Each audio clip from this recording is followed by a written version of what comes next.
تم میں سے جو ظاہری طور پر ایمان لے آئے ہیں ان کے لیے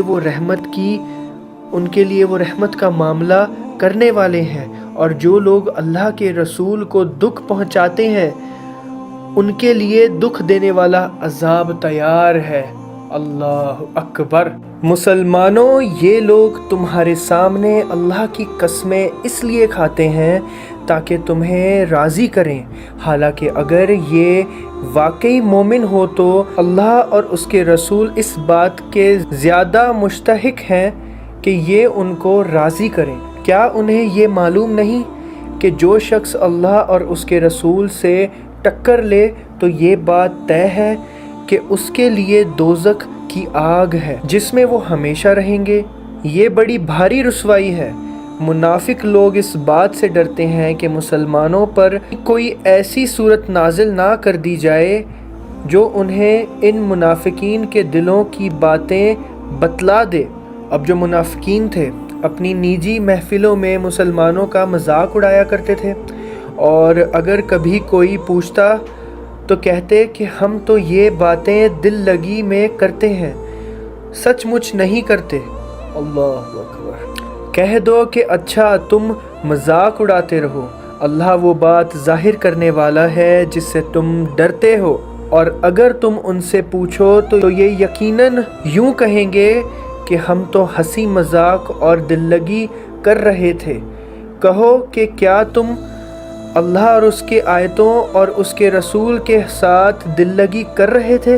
بہانے نہ بناؤ، تم ایمان کا اظہار کرنے کے بعد کفر کے مرتکب ہو چکے ہو۔ اگر ہم تم میں سے ایک گروہ کو معافی بھی دے دیں تو دوسرے گروہ کو ضرور سزا دیں گے۔ اللہ اکبر۔ آپ دیکھ لیجئے، یعنی منافقین میں سے جو نفاق سے توبہ کر لیں گے انہیں تو معاف کر دیا جائے گا، اور جو توبہ نہیں کریں گے انہیں ضرور سزا ملے گی۔ تو منافقین کے لیے بھی اللہ تعالیٰ نے توبہ کا دروازہ بند نہیں کیا۔ ماشاءاللہ، تبارک اللہ، الحمدللہ، کیونکہ وہ مجرم لوگ ہیں۔ منافق مرد اور منافق عورتیں سب ایک ہی طرح کے ہیں، برائی کی تلقین کرتے ہیں اور بھلائی سے روکتے ہیں، اور اپنے ہاتھوں کو بند رکھتے ہیں۔